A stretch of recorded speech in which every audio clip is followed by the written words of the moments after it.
Howdy folks, welcome to another YouTube live stream. I hope you're definitely going to, if you're watching this, you're watching it somewhere. If you're watching it right this minute, you're watching it on YouTube. But we had a little bit of an issue last week where YouTube took the live stream down because we were holding guns and talking about things related to guns. And, oh, I should stop saying that word, shouldn't I?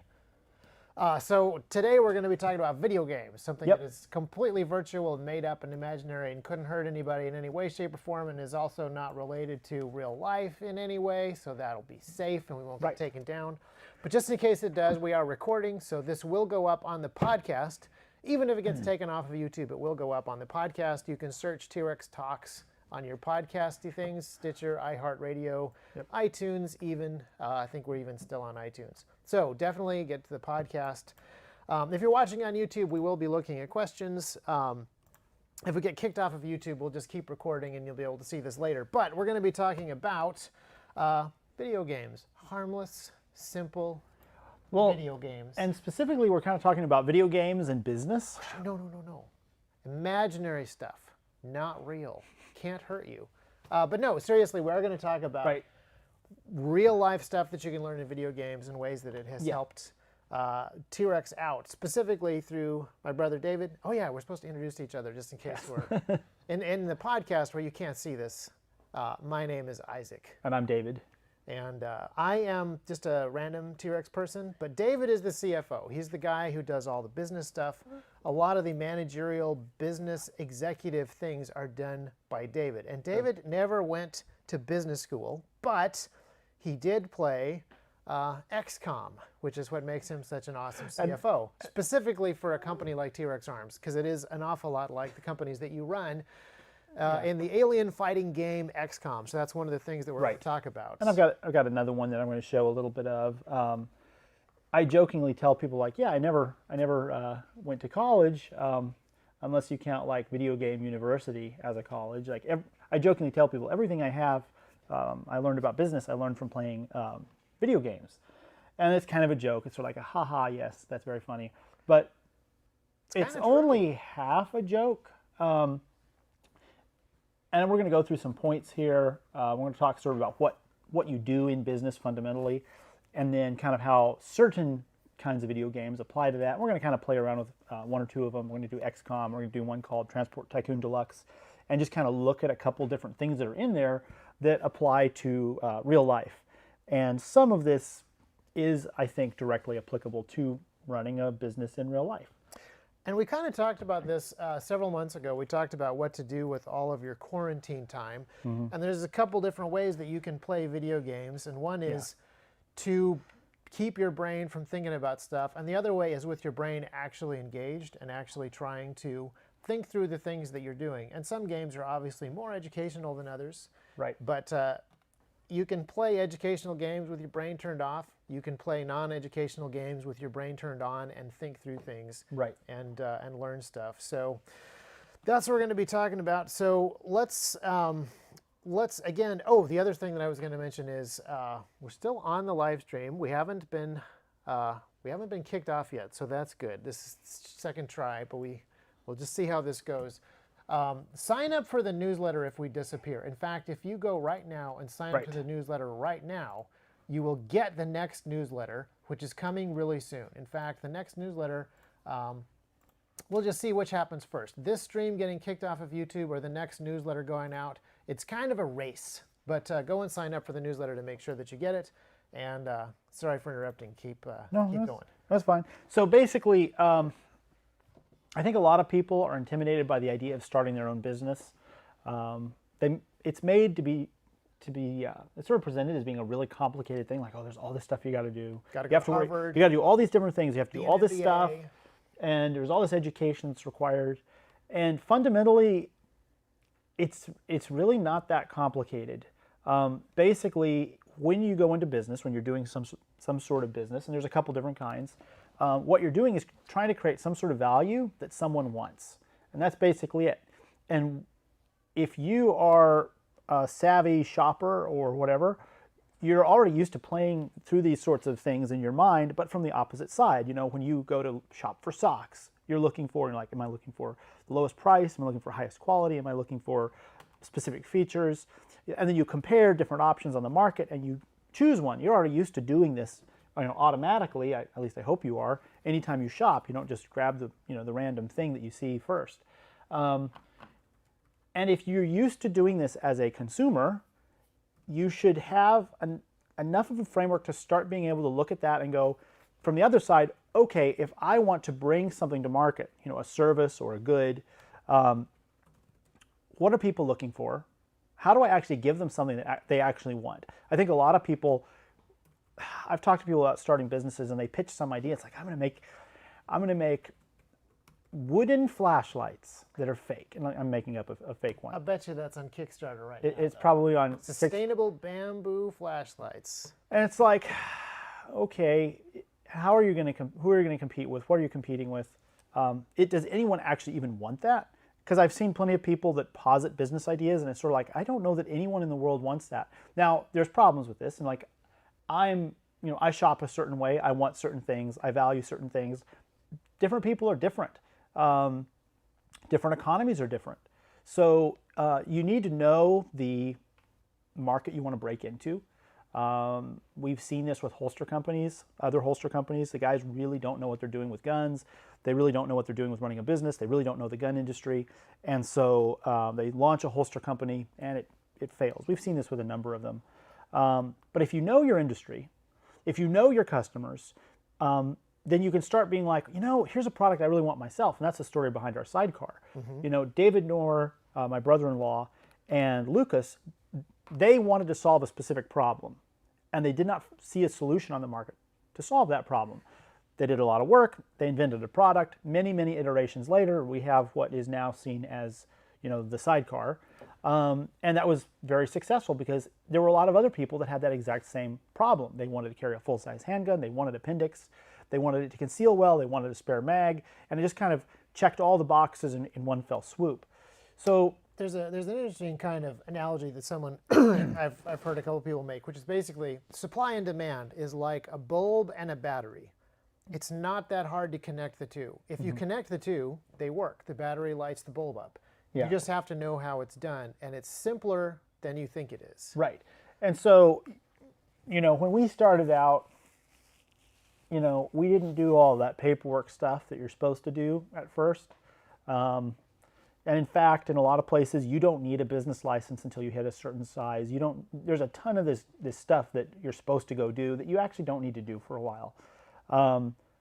I think in Tennessee, it's like $6,000 or something like that before you need to worry about that. I can't remember the number, but you could start a small hobby business and see if it goes anywhere before you have to go worry about all this business stuff.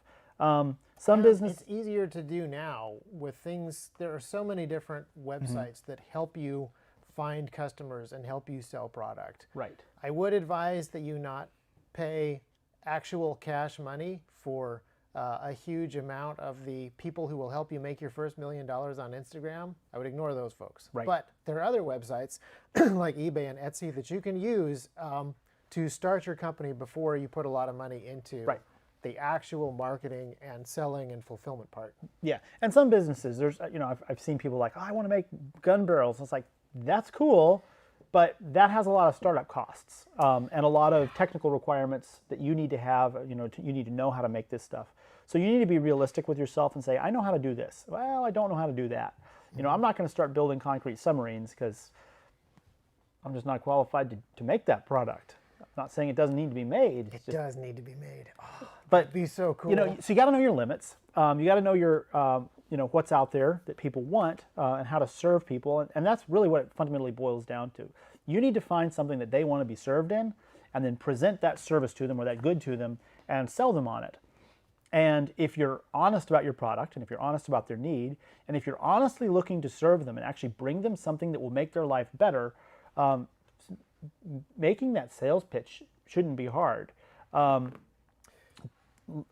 and HP have a very interesting business model.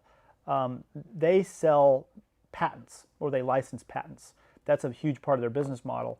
And what they do is they spend, like IBM, last I was looking at the numbers, spends like $30 billion a year doing R&D and creating patents. And a lot of the patents involve, from what I've read, ways to optimize manufacturing processes. It's not so much a new widget, it's a new way to make a widget.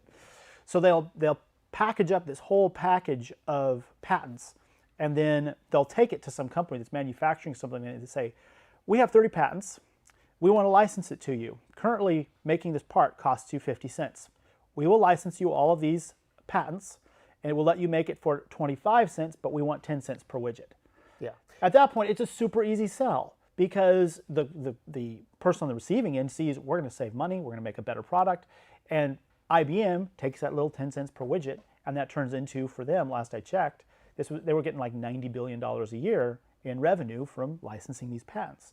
And when you do that, when you find a real need that someone has and you figure out how to meet that need in a really compelling way, it starts to become very easy to make sales. Yeah. And it becomes the sort of thing where you and I don't see advertisements for IBM because we're not IBM's customer base. Right. But they're actually huge and they actually serve a need. And the customers that they find and they work with pay them a lot of money for the services they provide and appreciate that. But let's narrow it down a little bit. Yeah. Because I think that all of us should really be thinking about entrepreneurial opportunities that exist. Yeah. One of the fascinating things that's happened in the year 2020 is, well, a lot of stuff has changed. A lot of business and economy stuff has changed. A lot of economic sectors are suffering, but not everywhere. And when the 2020 has kind of been like this video game, in fact. yes, there haven't been quite as many invading aliens yet, but there's still time. We still have a few months in 2020. Murder hornets haven't showed up. I'm still counting on those. Right. But yeah, one of the things that's kind of interesting is people talk about how rough the economy is in 2020 right now, and it is bad. It's worse in some sectors than others. It's also worse in some states than others. I didn't realize this, but of all the people that have filed for unemployment, half of them are in California. So areas where the government has worked the hardest to take care of people and protect people from various things has left people needing more help than anywhere else. But there's also a number of businesses and a number of business sectors where business is booming. And ours is one of those sectors. Right. We're finding it very hard to meet demand just because there is so much demand. So now is an opportunity, I think, for you to look for opportunities that have been created by changes, opportunities that have been created by green aliens and purple aliens and whatever those things are. UFOs. Oh yes, and then and then try to figure out if you can meet those and if you can do that in a way that will actually help customers. And if you focus on that, then the money will follow. I think that is a really important thing. Yeah.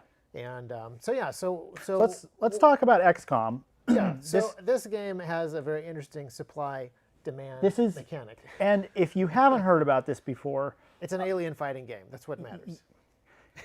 It's kind of a T.REX arms simulation, minus the aliens. Shockingly, yes. It's actually surprisingly close. But I love this game. It came out in I want to say 1992. I was fascinated by it. If you go and read video game reviews of the best video games ever made of all time, people that know what they're talking about and haven't just been playing games for the last 5 years, they typically put XCOM in the top 3. It often hits the top position. It's just an incredibly balanced game. It's in a lot of ways, it's like the perfect business sim because one of the things you fight aliens in it. Well, yes and no. Most business sims don't have that key component that's regrettably really great. Now there are extermination services that some of this would actually. That's but you made me lose my train of thought. Basically, one of the big things that business owners have to do is solve problems, and they have to evaluate different opportunities that are presented to them. Like, do I solve this problem A or B? Do I go this way or that way? And all of those decisions, all of the details of running a business matter. And this is a game that's very cool because basically every single thing in the game matters, and it ties back to something else. Yeah, it's There's not like 6 mini games stitched together in a random sort of way. They're all integrated. The game is fundamentally 3 different pieces. You have the world view, where I'm looking at the world, and right now there's 2 UFOs flying around, and I need to do something about that. I'm gonna pick one of my fighters, and I'm gonna say, you go intercept him. and I'm going to pick my other fighter, and I'm going to say, you go intercept him.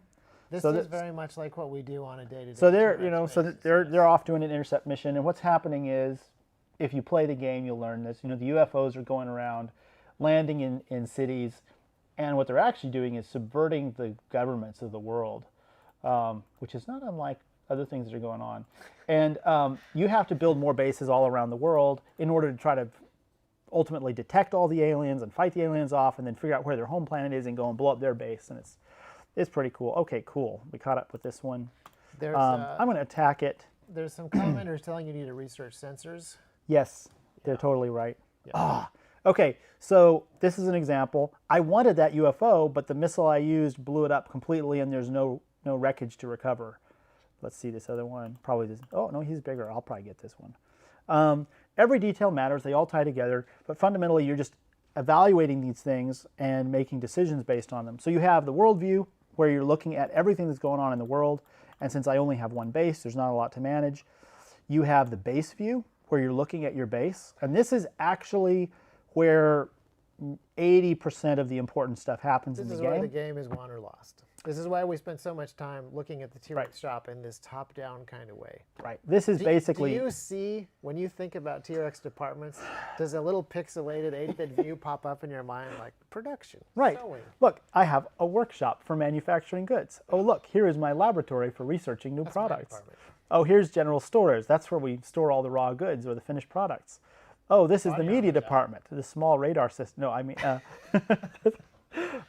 but basically you have these different things that you build, and then you have these different departments. It's like the research department and manufacturing. And this is actually one of the really interesting things that I find that kind of tickled my brain when I was playing this. Was like, as you go on in the game, your funding from the world governments dries up. You have to basically self-fund your operation by manufacturing stuff. So you go research stuff, and then you manufacture it. And what I'm going to do, And you do a couple things by that. By researching things that you can manufacture, not only does it improve your own capability, but it also gives you stuff to sell on the market, which is very cool, because this is something I was thinking about earlier in preparation for this stream. Almost every video game takes place in a capitalistic version of reality. There really aren't communist games out there. And the reason for that is they would be super boring. I mean, you do have survival horror games, which is kind of what a communist video game would be like. No one survives. But even those games rely on limited resources, making the most of them, building tools, etc. So ultimately, free market capitalist worldview in almost all video games. And we've probably all played video games where a real-time strategy game involves some sort of resource gathering so that you have the capabilities to produce weapons so that you can actually do combat, which is the main purpose of the game. But those things are kind of separate. They're they're extremely simplistic. You harvest Tiberium, it turns into money, money turns into tanks, etc. Right. And but pretty quickly you learn that you need to streamline your resource gathering side so that you have the resources for your weapon building side, so that you have your weapons for your combat side.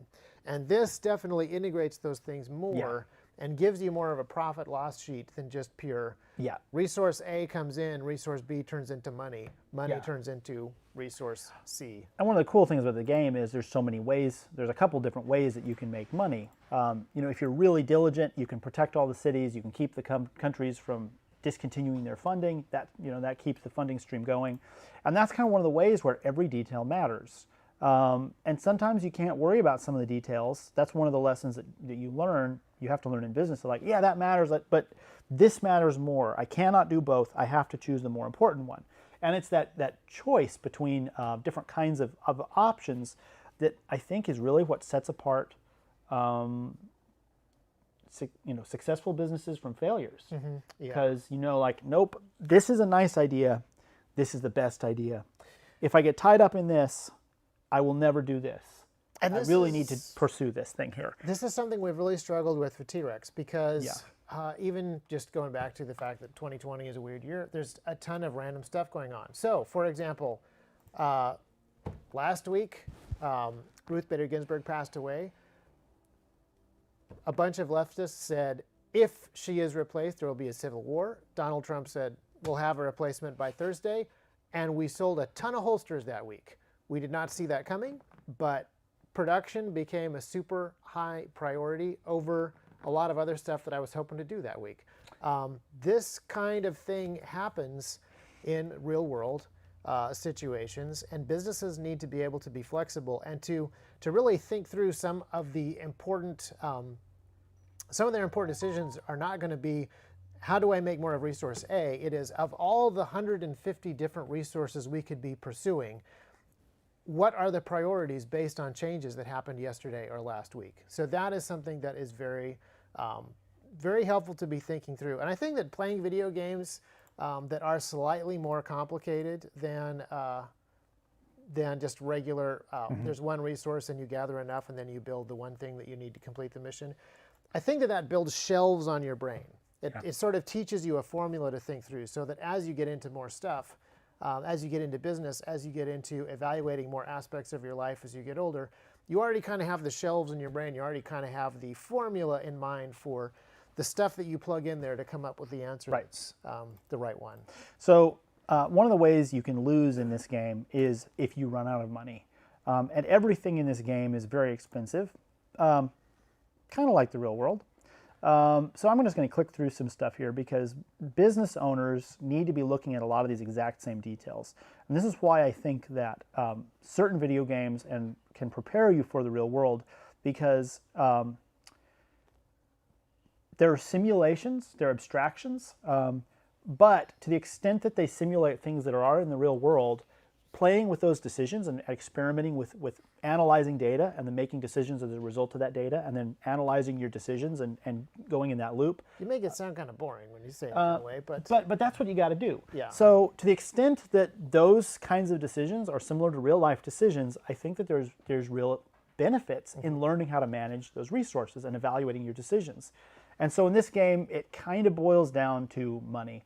And so, when you click on, I have 4 bases here, and this is basically a business dashboard that relates critical details about this base. And this game is a little bit unfortunate because the profit and loss sheet is scattered over several different places. It's not consolidated in one really nice tight place. And the way I kind of look at it is any game that actually has a meaningful profit and loss sheet to be analyzed is probably a good game to kind of play with and experiment with. It's probably the equivalent of a community college MBA. Maybe, I don't know. So I enjoyed XCOM a lot. Open Transport Tycoon Deluxe I hope to get to later. Rome Total War also has a profit and loss sheet.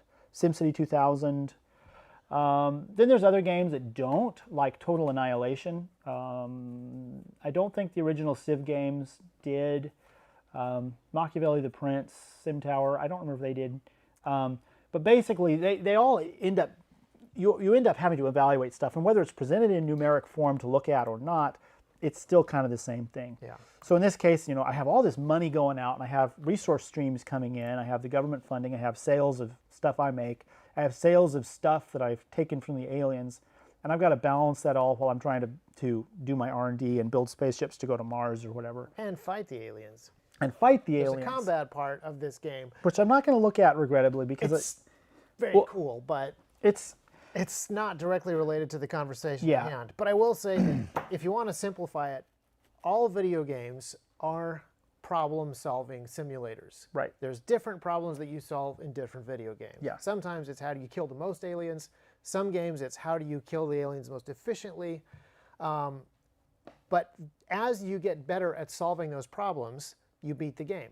And then some of the problems that you are learning how to solve in video games are going to be like problems that you have to solve in real life. And then other video games present problems that are unlike problems that you will face in real life, and they have a little bit less practical value. But this is one where it is very much like the problems in this game, apart from the fact that they're caused by aliens, are very much like the problems that a business owner will face in allocating equipment and actually setting the future goals for the company on a minute-by-minute or day-by-day basis based on changing circumstances and situations. And limited resources, and limited personnel, and training of personnel, and not enough missiles, stuff like that. Yeah, We're actually way out of missiles here at T.REX Arms too. I know. Okay. Basically, you have to look through all this stuff and evaluate your options. But one of the things I really enjoyed when I was playing this was actually getting out a piece of paper and actually crunching the numbers and being like, what's lucrative to manufacture? I need to make more money. Not everything is equally lucrative. I have certain things I've already researched in this game. I've jumped to a later save game that I prepared last night or earlier, I think a year ago. I prepared it for this meeting.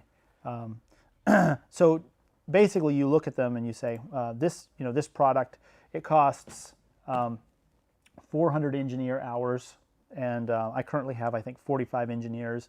Conveniently, these engineers produce 24 engineer hours per day. Wow, that is something that I'm going to have to talk to. Wait a minute, I'm an engineer. Hang on a second.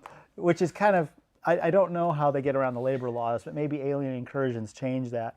And then the laser rifle. I would say if we were under alien invasion or some other kind of invasion, I could probably squeeze a few more hours into every day. And then this laser rifle costs $20,000 each to make, and then it has a sale price of I think something like $40,000. So basically, you could sit down, you could actually crunch the numbers and be like, oh, this one has this much profit per widget. Oh, this one has this much profit per widget, and it's the exact kind of same math that we use here when we look at stuff like what are the costs associated with bringing this thing to market. Like if I wanted to make a ton of these and sell them, and thankfully in this game you never have problems selling stuff, which is kind of not surprising because, like, honestly, if the Earth were being invaded by aliens, selling weapons technology would not be that hard. This laser pistol right here is $20,000. Okay, so the numbers. But it has infinite ammo and it's a machine gun. Okay, so if we brought that to market right now here in America, it would probably sell really easily. We'd probably be able to sell every single one we produce, because there's not even any aliens or murdered hornets yet. Right, but anyway, so basically a lot of the same math that I use in current business are used in this game here, and you're playing around with it, you're evaluating stuff, you're making choices, and then you're having to kind of, as you go through, refine those choices and change things, and yeah. Are there any thoughts or comments so far? Oh, there's a bunch of people asking questions related to these sorts of things. Someone had a great quote from Will Wright saying that real life is just a resource management strategy game, which is a solid quote. I'd like to think that there's a few more pieces to real life than just resource management, but resource management is a huge part of real life. And even if you read military books, if you read strategy books, military history, biographies of great leaders and generals, these are the kind of problems that they are having to solve, even if they're not directly in charge of the economic side of warfare. Once they get into the field and they have limited resources and they're trying to find their resource centers and logistics centers of their enemies, it is very much this exact same set of problems. It is very much this exact same thing. This idea of, what's the quote? It's newbies talk about tactics. But experts talk about logistics. Well, there's somebody in the middle that talks about strategies. But the experts talk about logistics because managing your supplies and your supply lines well and attacking the enemy's supplies and supply lines well is what actually wins wars. So a lot of this stuff is a very important set of problems to know how to fix. Building the shelves for this information in your brain is going to be applicable in a lot more situations besides fighting aliens or running a holster company. These are fundamental issues for people to solve in a lot of different situations, and being able to do it with a wider array of inputs and a wider array of outputs just makes you better at these kind of decision-making issues. So, yeah. Sorry, I'm distracted by whether or not. Oh, I've got no missiles on this thing. Catch that guy. Well, that's no good. No wonder I can't fight him. Get your scientists to make some more missiles. Well, I just started making laser cannons. So basically in this game, you go around the globe, you shoot down aliens, and you're constantly having to assess, like, oh no, I don't have that many guys right now, and they just landed a spaceship at London and they're terrorizing the city, do I go fight off the aliens but risk losing almost all my guys? Or do I let them, trash London, and then the UK will probably cut my funding next year because they didn't get protection that they thought they were getting? You're constantly having to make these sorts of decisions, and if you if you play it where there's a lot of like save, load, save, load, save, load, you can kind of work around some of that. If you're kind of more honest, it's pretty brutal. So basically, and then when you go and you attack a place like that, everything that you find when you win, you get to bring back and try to sell. And so you're constantly evaluating like, oh, I busted into the alien control center on their spaceship. If I use a grenade to kill those aliens, I risk damaging those computers in there, which have a value to me. So every detail has a value associated with it. That's what I was mentioning earlier. In business, every detail is important. And actually, if you have details in your business that are not important, you should jettison them. You should not be worrying about that thing. If it's actually legitimately not worth thinking about or not important at all, scrap it. But then at the same time, you got to know, like in this game, if you busted in and there's 4 aliens, your guy has a primed grenade, maybe trashing those computers is worth it in order to save that guy's life if he's a really valuable guy. So you're always having to make these kinds of evaluations and assessments, just like a business owner is constantly like, do I do this? Do I do this? How do I divert my energy today? Do I pursue these fun projects? Because we all have fun projects that we enjoy. Do I pursue these more strategic things? What are the strategic things? Do I spend time thinking about what's the most strategic thing? Do I think about the immediate problems I'm solving, or do I think about the long term? And in this game, there's a lot of that, because like I could be researching right now. Whoops, no, I don't want to build anything. I could be researching. I have all these different projects I could research. As soon as I research the heavy plasma rifle and the heavy plasma clip, I can start picking up alien weapons on the battlefield and using them, and those are phenomenally powerful. But as soon as I research, some of these other things, I start getting other things possible in the game, like laser defenses. Now I can build laser turrets to defend my bases if the aliens come. It's a pretty standard tech tree thing, but it's attached to all the other. Yeah, but because the game is so nicely tied together, everything relates to something else. As soon as you get this thing, you get immediate benefits here. As soon as I get the mind probe, I'll start finding out which one of the guys I'm hiring are capable of, resisting alien mind control attacks. Is that something that our HR department is working on yet? That would actually be really handy. I'm not sure if we're allowed that, but so that's what I found so intriguing about this when I first saw it when I was a kid, and it was like, this is so cool. Everything matters. Everything is tied together. Yeah. Now, do you want to talk a little bit about some of the decisions that we've had to make here as a company? Because one of the things that is difficult for us as a company, going back to 2020, is that there's some major supply line issues. As a result of the China virus, there's a lot of supply line issues that have been messed up. Supply lines that go through or come from China have been kind of messed up by the China virus. And then there's other events that have happened on the world stage and in American cities like Portland and so forth that have caused demand for certain tools and objects to be higher than they were last year. And so these different things in conjunction with one another, higher demand, a lower supply of certain things, have made it difficult for us to make some of the exact same decisions that we're talking about in this game. Do we want to take products that we have been researching and developing, but we can't quite make them in quantities? Do we want to just put those on the shelf for a while? Or do we want to just get them out there even though we can't make as many as we had originally hoped? Do we want to capitalize on this? Do we want to capitalize on that? Yeah. And these are business decisions that other people are making too. I've been talking to automation engineers and people that make CNC machines, and they're like, oh yeah, everybody's buying new CNC machines right now. Everybody's automating, and everybody who makes tangible goods is trying to move production back here to the United States. And that is taking a lot of capability away from certain people, but it's adding a lot of economic activity that is very helpful to American production, manufacturing, and the American economy. So we live in kind of weird times, and there's a bunch of companies who are having to make a really difficult decision. Since demand for firearms is through the roof in 2020, do we double the number of CNC machines that we have, which are expensive, to produce guns faster? Can we do that in time to capitalize on this trend of really high gun demand? Because that is theoretically going to go away in the future. Right. Well, that's, theoretically it'll go away in the future. Ammo companies, same thing. It's very, very expensive for them to double the number of production lines that they have. Is that something that they actually want to invest money in if the demand for ammo isn't going to keep being double in the future? Right.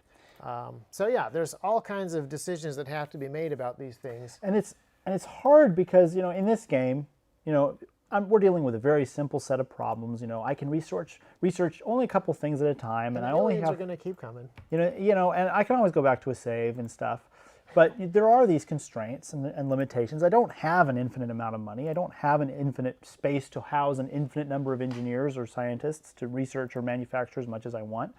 And we have these exact same problems in real life. We'd love it if we could bring every product to market in maximum quantity possible. And so we're constantly having to evaluate, like, well, what do we do? Maybe this product silo over here is kind of bottlenecked. Maybe we need to, keep working on it, but we have this other thing over here that we can go with, and where do we divert our resources? And one of the resources that managers have that's in very short supply is their time. They only have a finite amount of time. In a business that's growing, they should always be able to get enough other resources or find a way to free them up to make stuff happen. But it's really their time and their capacity to actually cause things to occur that's the limit. And that's kind of like the game Total Annihilation. In Total Annihilation, every resource is almost unlimited if you build out your economy.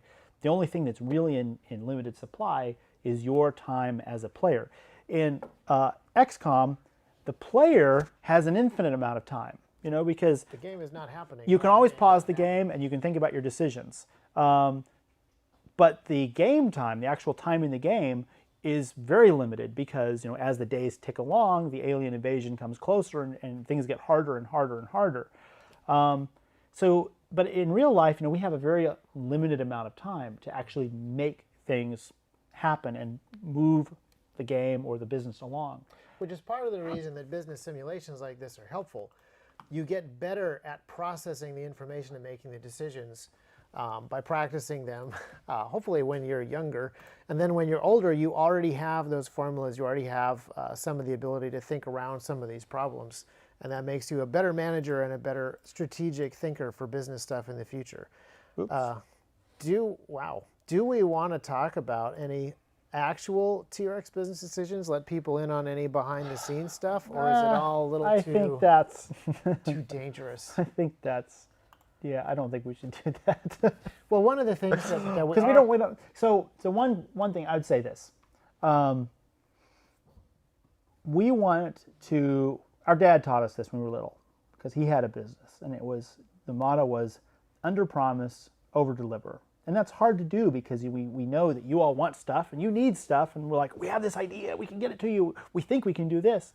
And so we want to err on the side of under promising and not be like, hey, we got this cool new idea, so that then we can over deliver when we're actually ready to bring it to market. So that's one of the conundrums that we face. There's all kinds of cool stuff that'd be really fun to talk about and kick out ideas and say, here's our conundrum. What do you think? What do you think is more important here? Laser guns, plasma rifles. But, regrettably, we hint something and it sounds like we're doing something cool, and then you guys are like, why didn't it come to market? Yeah. But one of the things that is really important that I do want to cover here is these kinds of decisions that are in these games matter a lot in the real world. They matter if you run a business, but I think they even matter for other stuff. Like even just the way that I am trying to manage my time in being able to spend time with my wife and kids and figuring out the projects that we're doing at home. They're much smaller projects, obviously, than stuff that we're doing at T.REX. But the importance of using my time wisely with my kids, and even my kids' time wisely, so that they're learning the things that they need to learn, and they're spending good quality time with their parents and each other, and learning the lessons, but also having the fun that they should be having as kids. I see those as really important decisions. Hopefully that doesn't make it sound really dry and clinical, but I want to try to figure that stuff out so that we're making the most of our kids' time, not just for preparing for the future, but also just for day-to-day stuff, like making sure that we actually are teaching them the things that they need to learn, but we're also getting enough fun and enough play in.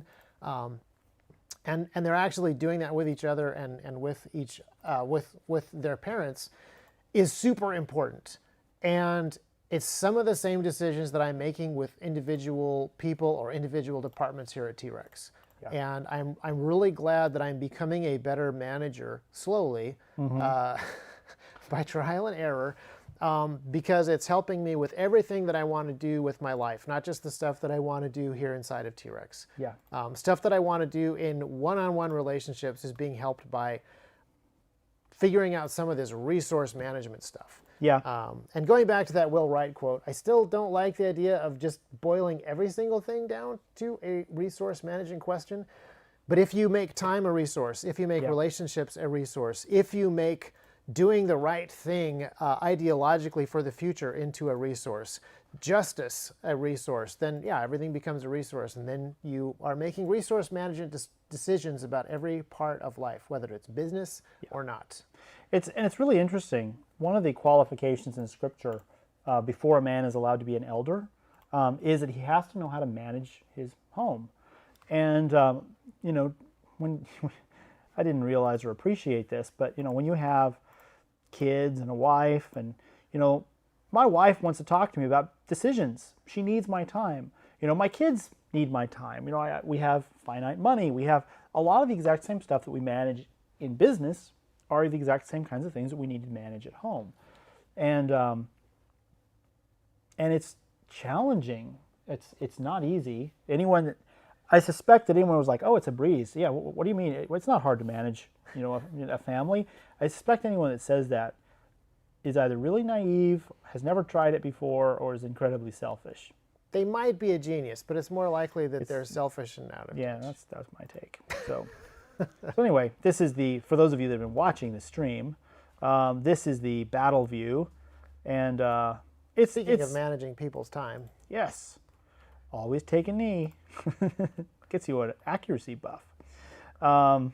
So, yeah, I think we can move on from this. I wish I could quickly beat the aliens and. You can't quickly beat the aliens. It takes time. It takes a lot. Yeah, you got to slowly work your way up to them. You want to cover anything else? I'm going to try to quickly get through this mission, and then we can see what loot we got. We have about 15 minutes left that we would like to try to fill, and there's a couple of things that I really want to go back to. Number one, we talked at the beginning of the stream about why it's important to build some of these skills. And one of them is so that you can take better advantage of economic opportunities and entrepreneurial opportunities. And I think in 2020 we have a lot of those. But I do really think that it's important that even if you're not a business owner, even if you're not planning on being a business owner, even if you're not seeking economic freedom by doing that,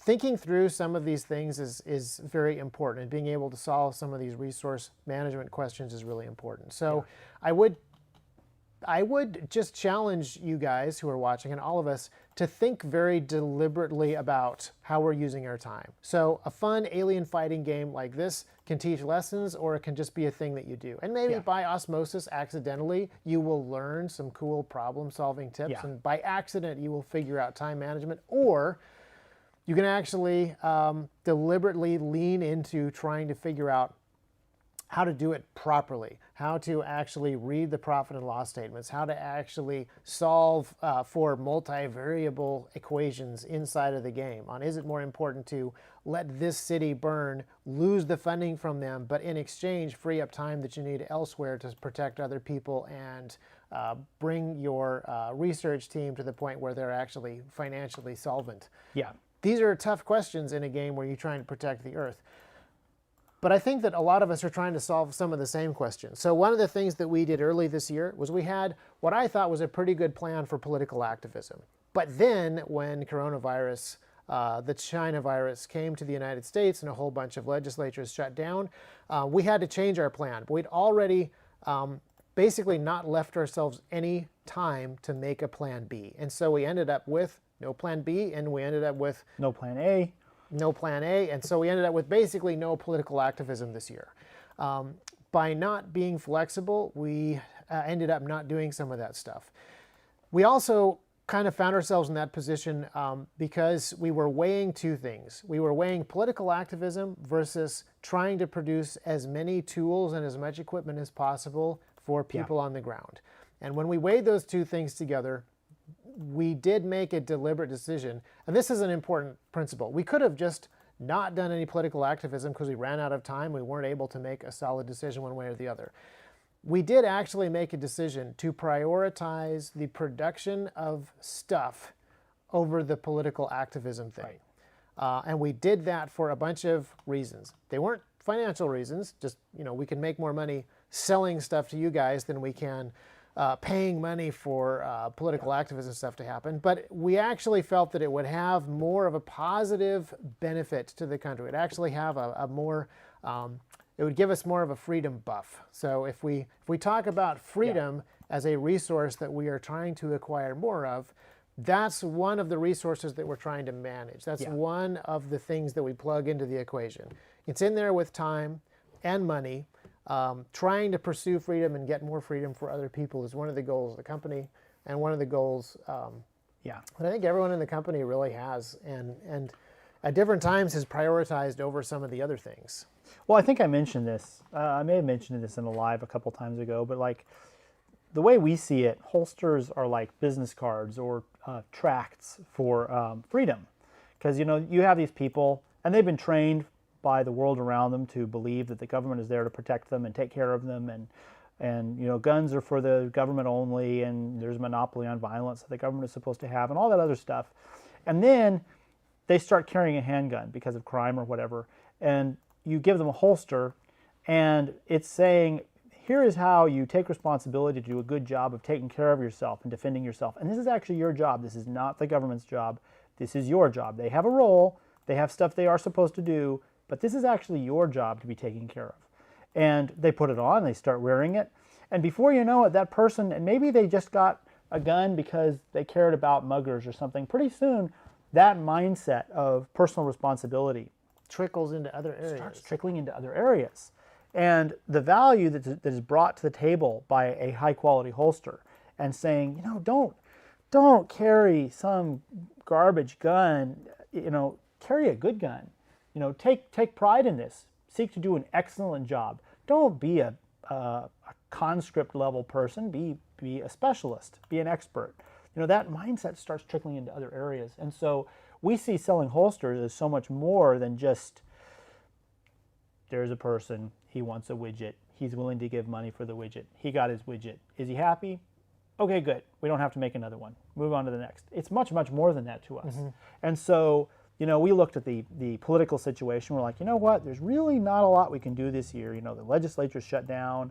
We had some stuff we were working on. It's kind of all, oops, just sent that person back. There's no undo. Well, that's because you're busy making a point. Yeah, and so we can't do everything. And so we decided, let's just try to crush it with the holsters. Let's try to crush it with the new products.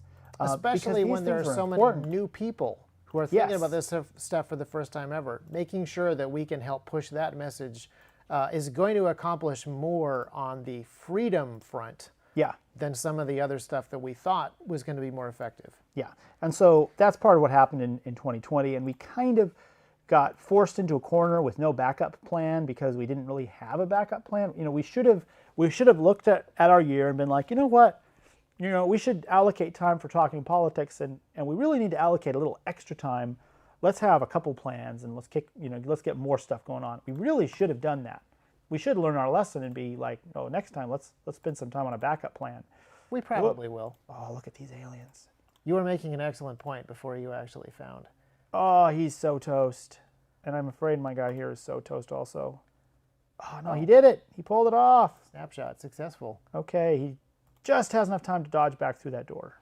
So this is something that we as a company, I'm really grateful that our parents did a couple things. First of all, they gave us a vision for thinking about more than just money and time. Yeah. But at the same time, they didn't make us into total, what's the right word?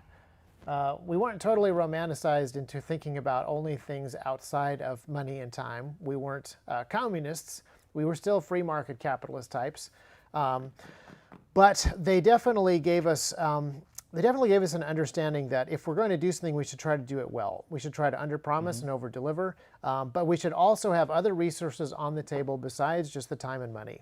Pursuing what is right, pursuing what is good, trying to actually improve the community and the nation, and not just your own self or your own little resource base. Is something that they talked about quite a bit. This is something that is inexorably tied to the Christian worldview. This idea that you plant trees that you will never live to eat the fruit of is rooted in the Christian worldview, and it's something that our parents gave us. But at the same time, they also rooted us in other parts of the Christian tradition, like having a good work ethic and actually wanting to do a good job of building business and selling product or providing services that are excellent, that actually serve the customer really well. And I think that by giving us all of those things, and then by really challenging us, even when we're just playing video games, really challenging us to think through the difficult questions and the difficult problems of video games and trying to learn something from those, I think those were super helpful. And that is really, that I believe is a big part of why T.REX is so successful, is that David played these video games and got good at them. And he worked really hard to learn the right lessons. It would be kind of weird to say T.REX Arms is, these are the people on the board. Special thanks to the developers of XCOM. Special thanks to SimCity. I'd like to, one point I'd like to make to people that are thinking about the idea of, starting a business is really count the costs. There's a lot of games out there that I've heard about, like, that game sounds so cool. But it would take, there's no way I can make the time to make that happen. It would be hundreds of hours to play through that campaign or whatever the case may be. And it's just like, nope, can't do it. And people need to do that same thing. There's a lot of naivete sometimes with people starting a business. We see this sometimes with Kickstarters, where it's like, we invented this cool widget. We're going to make a bajillion of them. It's like, well, is the market for sustainably grown bamboo flashlights actually? Well, no, let's say they invent something really cool. They say, we can bring this really cool widget to market at this price. And it's like, that's really cool. And then a year later, they've never delivered any of them. Maybe they were naive. Maybe they were too hopeful. Maybe they were bad at doing their research. But they failed to count the cost. There's people that don't count the costs. They don't take a spreadsheet view to solving problems. There's certain products in XCOM, which I quit now, which you can lose money on. You'll actually, if you have all your guys start manufacturing widget X, you'll actually run in the red making and selling those. And there's people that basically do this in real life. If you're looking at starting a company and you're going to make maybe $20 an hour doing it, that's not a great long-term plan. Now, if you can improve it to where it's going a lot better, maybe that is a business idea that has long-term viability. But definitely think about the end game. That's something I was going to say. Part of the reason I think that people fall into this trap is some of the most valuable companies in the world right now are companies that have yet to turn a profit. But they are so cool that they're able to go to investors and raise hundreds of millions of dollars every year to continue to work on the idea when they actually haven't made any money yet. And part of me says, well, good for them, that's working. And part of me says, boy, they should really not be doing that. But they also are setting a bad example to young startups who are like, if I can just get through several rounds of venture capital raising to cover all of the money that we're wasting, maybe someday we'll get in front of that thing. But yeah, so many people don't have an end game that they've actually figured out in terms of their business plan. So this game, I'm just going to show you another profit and loss sheet, basically. This one's cool because it shows us 2 or 3 years at a time. And in this game, it's all about moving commodities around the map. Sometimes those commodities are people, but They're treated just like any other commodity. And one of the critical things here is assessing different opportunities, A versus B. So I have an oil well here. It produces 100,000 liters of oil. There's a refinery that can take and process that oil. And my job is just moving it back and forth. And at this point, I actually shouldn't have been running the clock, because there were a couple of years before this. Like, there was the year I spent all the money building this, and I could see it, like, well, I spent 60 grand building this. But since it's been running, I've been making $45,000 or $30,000 a year just running this one train. And this sort of profit and loss, like, people need to do this when you're sitting down to map out your business. You need to be kind of ruthless in identifying every potential cost that you're facing. Like, oh, you're gonna do this thing? Cool. Where's all the time going to come from to R&D this new product you want to invent? Inventing a product is about, what was Edison's quote? It's 5% inspiration, 95% perspiration. Yeah. Would you say, based on your experience, that that's about correct? Well, so there's two things. I would totally agree with that if you include, so in even just making a holster, which we've made a lot of holsters. Theoretically, we know how to make holsters now. A new gun or a new light comes out, we have to make a new holster for it. That first prototype, super fast to make. Yep. That first prototype, usually actually okay, like not bad. Like usually within 1 or 2 revisions, we have a holster that I would be fine with, just me personally. But then building all of the production that is necessary to make hundreds of those holsters and have them all turn out okay, that's 99% of the work right there. And inventing a new product that requires new production facilities and new tools, that's a lot of work.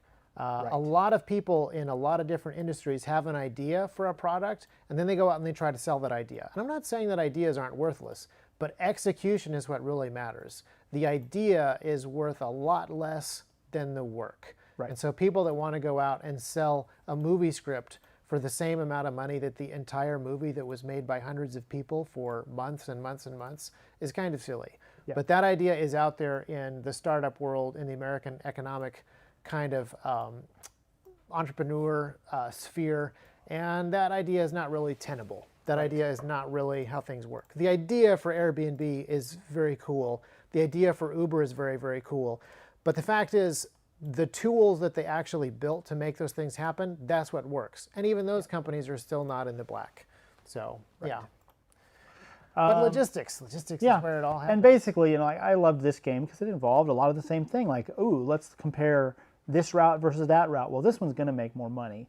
This one's going to be more viable. This one's going to have these problems. This one's going to run me in the red. This is actually not a good one.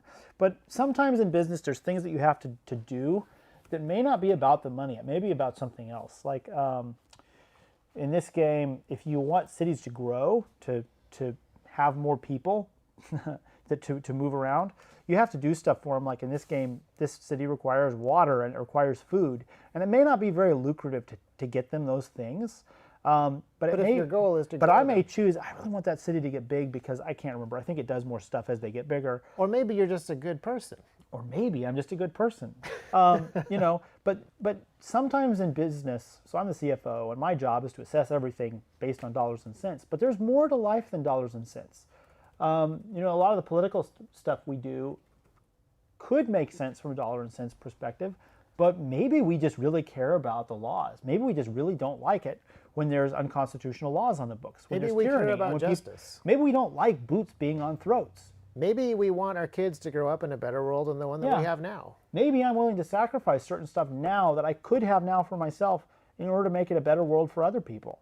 And I think that's one of the things that some of our followers really appreciate. You've probably seen the gun thing is not just a business that we chose. And we see this in some places. Like there's a person that really doesn't know what they're doing about guns or whatever, but they're the CEO of the gun company, and they don't have the passion for the industry and the people that they're trying to serve that they should have. And so there's a lot more to life and business than just the money. Which kind of brings us back to the idea that we've been circling, which is life is a resource management game. Resource management games are all about business. You got to have more resources on the table and on your profit and loss sheet and on your equation than just money and time. That's actually a really nice theme. We didn't have that when we started the video, but now we do.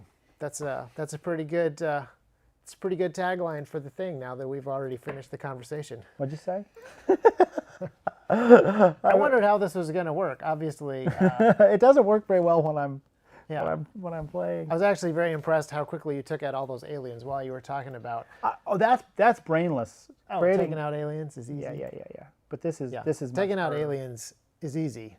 Building train tracks is hard. Yeah, there we go. Now it's filling with oil.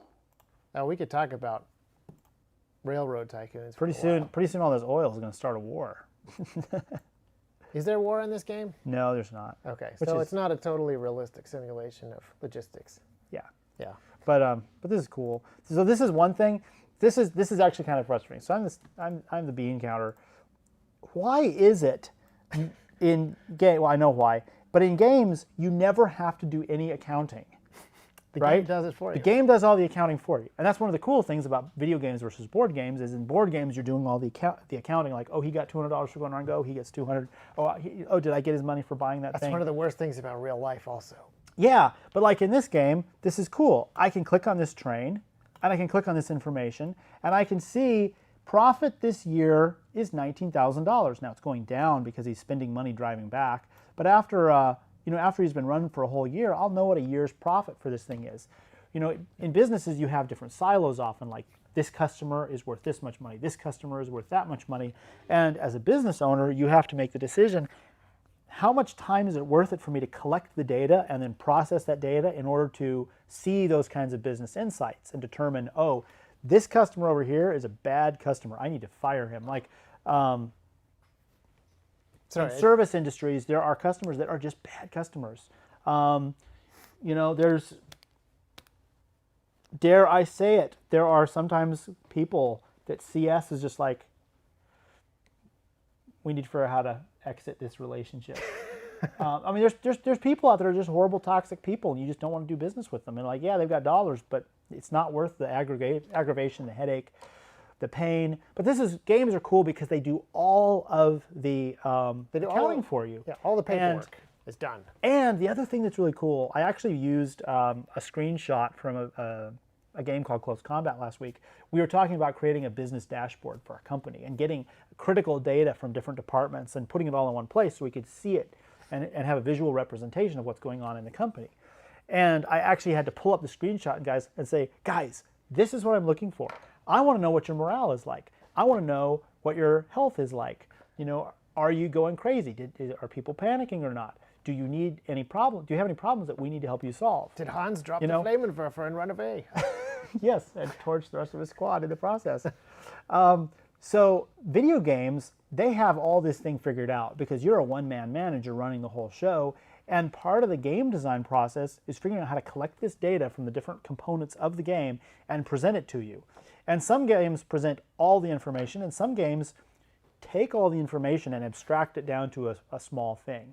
Just a little smiley face. But it is, I wish accounting worked as well in the real world as it works in video games. Because in video games, I'm like, I'm going to buy this stuff. I want a train track going from here to B, from A to B, and there's no writing checks.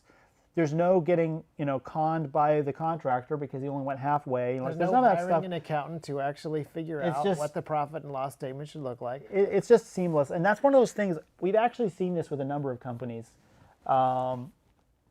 And we've been there as well, where we don't know what's going on, so it's hard to make decisions. The accounting department gets the short end of the stick or whatever, and they don't spend enough time there.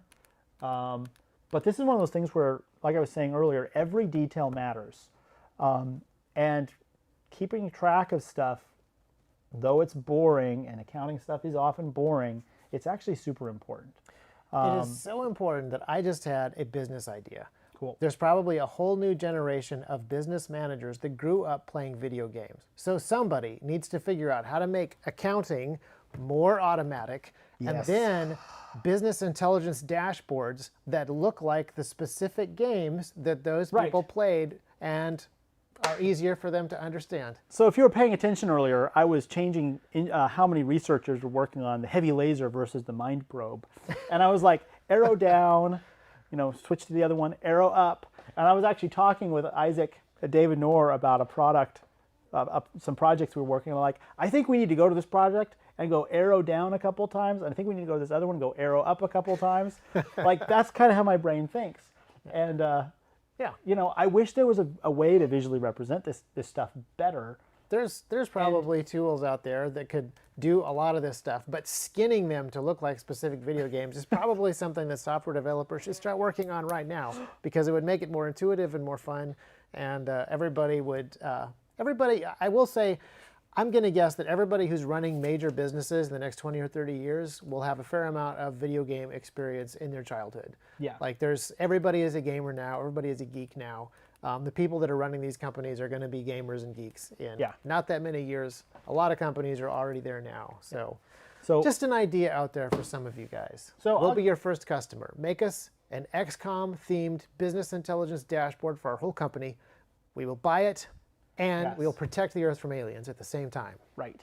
I'd like to say, if you're kind of toying with the idea of running a business or starting a business or something, you could probably do a lot worse. I mean, you should read business books as well.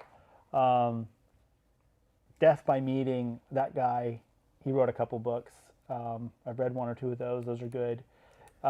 Dave Ramsey has some good books. Dave Ramsey's good. I haven't read any of his stuff yet. I've read some articles.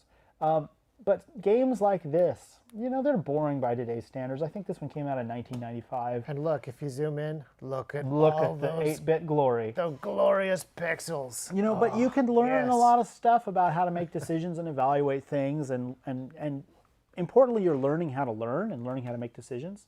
But, you know, crunch the numbers, learn how to be a little mini CFO and evaluate things financially. Do this in your own life. You know, look at, you know, make up a little budget for your family, and like, where does my money go? Do I really need this? If I want to accomplish this goal over here, what do I need to sacrifice? Maybe I can't afford as many entertainment expenses. Oh wow, going out to eat costs a lot. Maybe I should shave that back. Maybe, you know, whatever. And you try to play your life like it's a video game and optimize it. Think about your long-term goals and apply yourself to getting there. And that's going to require discipline, and it's hard, and sometimes it's really boring and it's lame, and I get that. But if you have a place you want to go in a video game, you have to start building out that infrastructure to get there. Just like if I wanted to run a train between these two places, I had to lay the track. You know, you're going to have to lay the track in your life. Where do you want to go? What track do you lay? I think that's a really important principle. Yeah. So many people are expecting to run their lives on tracks that already exist, which is something that you can totally do. And people out there are building those tracks for you so that you can be on them and participate in their economy that they have created. Yeah. But this is an opportunity for you to be more deliberate, figure out where you want to go and build the infrastructure that will allow you to do those things. And while you're doing that, build out your own resource management plan and make sure that you're taking more into account than just time and money and tangible things. Definitely keep freedom and justice on that balance sheet. Yeah. Make those part of your goals that you're pursuing, as well as you're pursuing better time management and more financial independence, for sure. And we see this a lot. People see Lucas, they see that he's a successful businessman. They see this number right here in the game, income. You know, they don't know the numbers, but like, they only see that moment. Like, clearly income has occurred. They don't see the part where all that track laying happened. Mm-hmm. Most people don't know about our story. Like, there were years. I know the temperature at which hands go numb because, you know, our shop had no heat for the first year or two.